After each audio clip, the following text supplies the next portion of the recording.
Hello student, आज के इस वीडियो में class 8 Sanskrit chapter number first जिसका नाम है संगच्छ ध्वम संबद्ध ध्वम।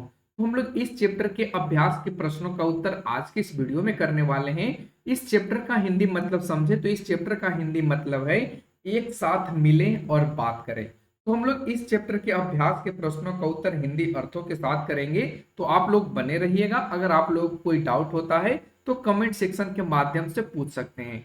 तो चलिए हम अपने क्वेश्चंस की तरफ चलते हैं। यदि आप लोग चैनल पे नए हैं तो चैनल को सब्सक्राइब भी कर लीजिएगा, क्योंकि सारे क्वेश्चन आंसर इस चैप्टर के आपको इस चैनल पे मिल जाएगा। तो चलिए आपके सामने फर्स्ट क्वेश्चन आता है जिसमें कहा गया है ज्ञान सुक्तम सस्वरम पठत स्मरत लिखत च। यानी ज्ञान सुक्त को जोर से पढ़ें और याद करें और लिखें। तो हम लोग आइए सारे श्लोक को देखते हैं जो इस चैप्टर में दिए गए हैं। तो देखिए आपके सामने ये 3 श्लोक दिए गए हैं जिसमें फर्स्ट श्लोक को आपको पढ़ना है।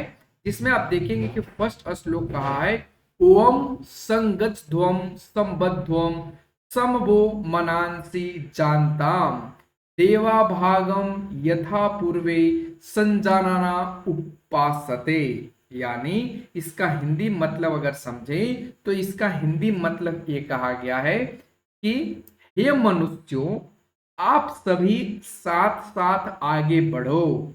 सभी मिलकर एक आवाज में या एक स्वर में बोलो। दूसरे के मन को अच्छी तरह से जानो और उसी के अनुसार व्यवहार करो। तो ये पहला लाइन का मतलब होता है। फिर नीचे कहा गया है कि जिस प्रकार से आरंभ में देवों ने यानी भगवान ने अपने अपने कर्तव्य को समझा, उसका निर्वहन किया, उसी प्रकार आप भी अपने कर्तव्यों को समझो और उसे सुचारू रूप से निर्वहन करो। ये पहला श्लोक का हिंदी मतलब है। ठीक है, तो आप पहला श्लोक का हिंदी मतलब समझ गए होंगे। अब सेकंड श्लोक में कहा गया है समानो मंत्र समिति समानी समानम मन सचित में साम समानम मंत्रम भी मंत्रे वह समानेन वो हविषा जुहोमी। तो आइए हम इसका हिंदी मतलब समझे। इसका हिंदी मतलब कहा गया है, आप इसका हिंदी मतलब को अगर समझेंगे तो कहना चाह रहा है कि उनका एक ही मंत्र है, उनका एक ही मंत्र है, एक ही समिति है, एक ही मन है, एक ही चेतना है। मैं तुम्हारे तुम्हारे लिए भी वही मंत्र जपता हूं और तुम्हारे लिए भी वही घी की आहुति देता हूं जो सभी के लिए करता हूं। अगला है समानी व आकुति समाना हृदयावनी व समानम वस्तु वो मनो यथा व सुसहास्ते। यानी तुम सबका आकार और हृदय एक जैसा हो, तुम्हारे मन एक जैसा हो जिससे तुम खूब हंस सको। तो ये तीनों श्लोक का हिंदी मतलब तो हम यहाँ पे समझ लिए। अब हम चलते हैं आगे के प्रश्नों पे। तो क्वेश्चन नंबर 2 में देखिए कहा गया है अधोलिखितानाम प्रश्नानाम उत्तराणि पूर्ण वाक्येन लिखत। यानी नीचे लिखे प्रश्नों का उत्तर पूर्ण वाक्य में दीजिए। तो आइए पूर्ण वाक्य में हम लोग लिखेंगे, जिसमें क क्वेश्चन कहा गया है सर्वेशम मन कीदृशम भवेत्। यानी सभी का मन कैसा होना चाहिए। इसका उत्तर क्या बनेगा सर्वेशम मन समानम भवेत्। यानी सबका मन समान होना चाहिए या एक जैसा होना चाहिए। ख क्वेश्चन में कहा गया है संगच्छध्वम संबद्धध्वम इतस्य क अभिप्राय। यानी एकत्रित होकर बात करने का अर्थ। मिलना और बात करना का क्या मतलब है। मिलना और बात करना का क्या मतलब है। इसका उत्तर लिखेंगे संगच्छध्वम संबद्धध्वम इतस्य अभिप्राय अस्ति। यानी एकत्रित होकर बात करने का अर्थ है कि क्या अर्थ है यूयम सर्वे मिलित्वा अग्रे गच्छत एक स्वरेन वदत च। यानी तुम सब एक साथ आगे बढ़ो और एक स्वर में बोलो, ये इसका मतलब है।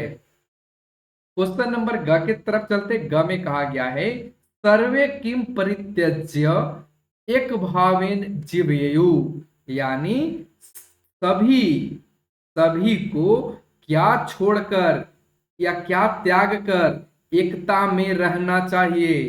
तो इसका उत्तर क्या बनेगा, सर्वे वैमनस्यम परित्यज्य एक ऐक्य भावेन जीवयु, यानी सभी को शत्रुता त्याग कर एक साथ रहना चाहिए या एकता में रहना चाहिए। अगला हम देखेंगे, यहाँ पे अगला क्वेश्चन की बात करें तो देखिए अगला क्वेश्चन है अस्मिन पाठे का प्रेरणा अस्ति, यानी इस पाठ की क्या प्रेरणा है। तो इसका उत्तर बनेगा अस्मिन पाठे संघटित रूपेण सहजीवनस्य कृते प्रेरणा अस्ति, यानी इसका कहने का मतलब है कि इस पाठ में संगठित तरीके से सह अस्तित्व के प्रेरणा निहित है। यानी इस चैप्टर में, इस पाठ में सभी को एक साथ रहने और साथ साथ जीवन बिताने की बात का प्रेरणा दिया गया है। तो हम यहाँ पे इस तरीके से सारे प्रश्नों का उत्तर कर लेंगे। अब हम बढ़ते आगे प्रश्न की तरफ। थर्ड प्रश्न यानी क्वेश्चन नंबर 3 में कहा गया है कि रेखांकित पदानी आधृत्य प्रश्न निर्माणम कुरुत, रेखांकित पद के आधार पे प्रश्न निर्माण कीजिए। जिसमें क क्वेश्चन कहा गया है परमेश्वर सर्वत्र व्याप्त अस्ति, इसका मतलब यह है कि ईश्वर सभी जगह या परमेश्वर सभी जगह व्याप्त है, यानी सर्वव्यापी है। तो इसका जब प्रश्न निर्माण करेंगे तो पूछेंगे कि कौन सर्वव्यापी है। तो इसमें कौन के जगह पे हम लिखेंगे कह सर्वत्र व्याप्त अस्ति, यानी सर्वव्यापी कौन है। अगला क्वेश्चन है हमें वयम ईश्वरम नमाम, यानी हम सब ईश्वर को प्रणाम करते हैं या नमस्कार करते हैं। तो इसका उत्तर क्या बनेगा, जब हम प्रश्न का निर्माण करेंगे तो पूछेंगे कि हम सब किसको नमस्कार करते हैं। तो हम यहाँ पे कम का इस्तेमाल करेंगे और ईश्वरम के जगह पे कम लिखेंगे। अगला है वयम एक्या भावेन जीवाम, यानी हम एक भाव से जीते हैं। हम कैसे जीते हैं, एक भाव में जीते हैं या एकता में रहते हैं। तो जब प्रश्न का निर्माण करेंगे तो पूछेंगे कि हम कैसे जीते हैं। तो इसका उत्तर हो जाएगा वयम कथम जीवाम, हम कैसे जीते हैं। अगला है हमें ईश्वरस्य प्रार्थनाया शांति प्राप्यते, यानी ईश्वर की प्रार्थना से शांति मिलती है। ईश्वर की प्रार्थना से क्या मिलती है, शांति। तो ईश्वरस्य के जगह पे हम क्या लिखेंगे, किसकी प्रार्थना से शांति मिलती है। तो किसकी के लिए हम क्या इस्तेमाल करेंगे, ईश्वरस्य के जगह पे कस्य, कस्य प्रार्थनाया शांति प्राप्यते। यहाँ पे प्राप्यते अच्छा से लिख लेंगे, यहाँ पे छूट गया प्राप्यते, ठीक है। अगला है यहाँ पे अंग में अहम समाजाय श्रमम करोमि, यानी इसका कहने का मतलब है कि मैं समाज के लिए कड़ी मेहनत या परिश्रम करता हूं।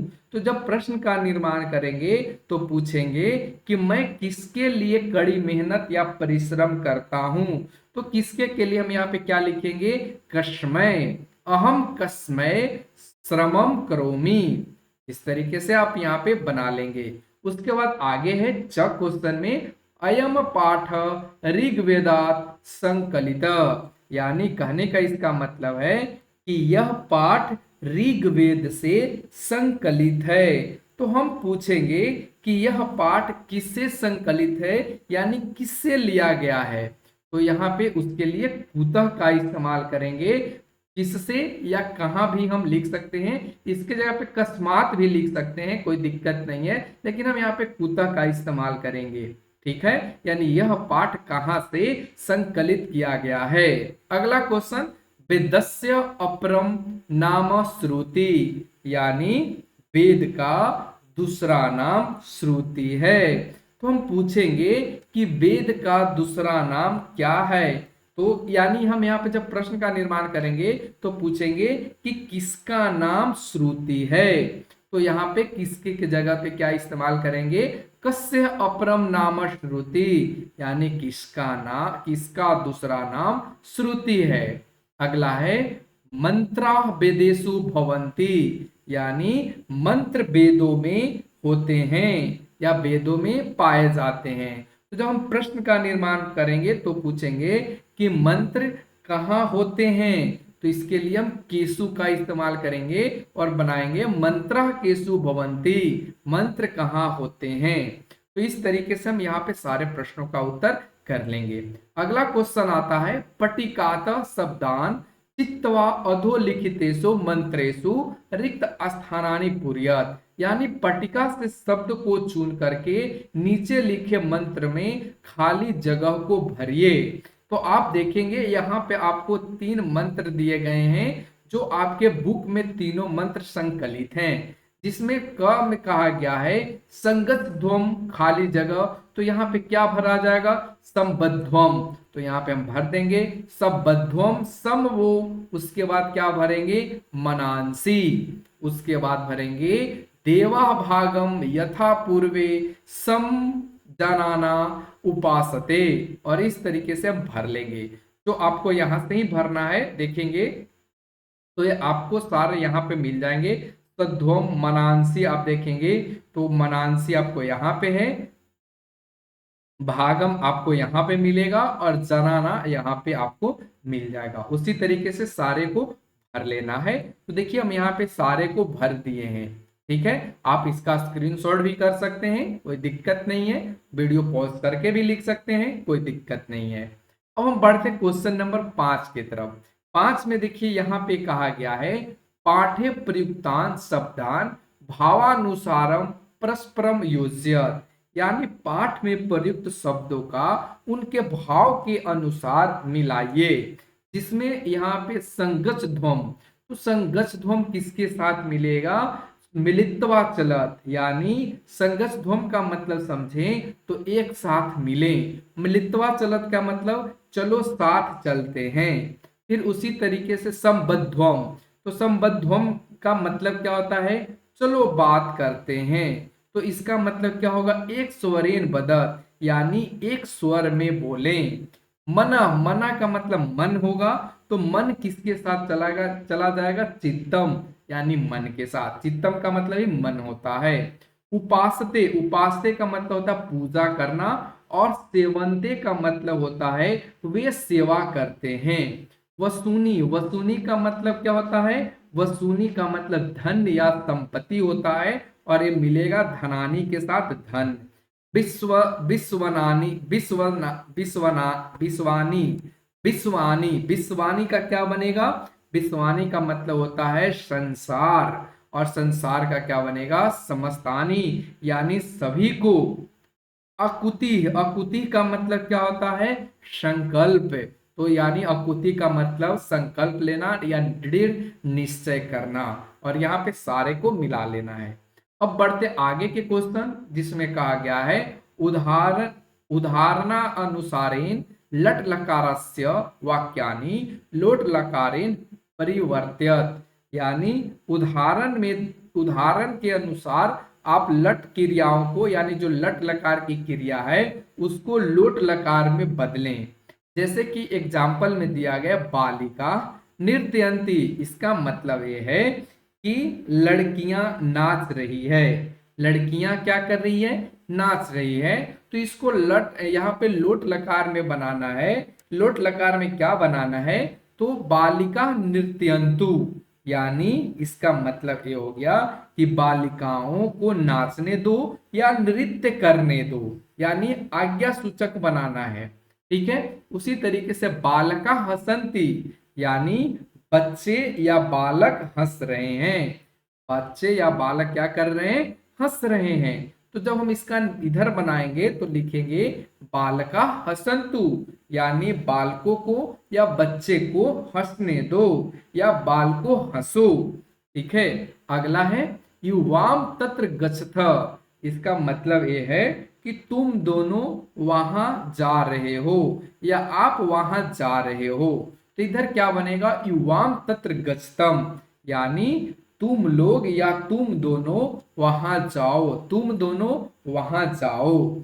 यूयम धावथ, यानी तुम सब दौड़ रहे हो। इधर क्या बनेगा, यूयम धावत, यानी तुम सब दौड़ो। आवाम लिखाव, इधर क्या बन जाएगा, आवाम लिखाव, यानी आवाम लिखावह का मतलब होगा हम दोनों लिख रहे हैं, और आवाम लिखाव का मतलब होगा हम दोनों लिखें। वयम पठाम, यानी हम सब पढ़ रहे हैं। इधर क्या बनेगा, वयम पठाम, यानी हम सब पढ़ें। और इस तरीके से आपके चैप्टर के अंदर जितने भी क्वेश्चन दिए गए थे उन सभी प्रश्नों का उत्तर आपको हिंदी अर्थों के साथ करके बता दिया। तो कैसा लगा आज का वीडियो, कमेंट सेक्शन में अपना सुझाव अवश्य दें। तो आज के लिए बस इतना ही।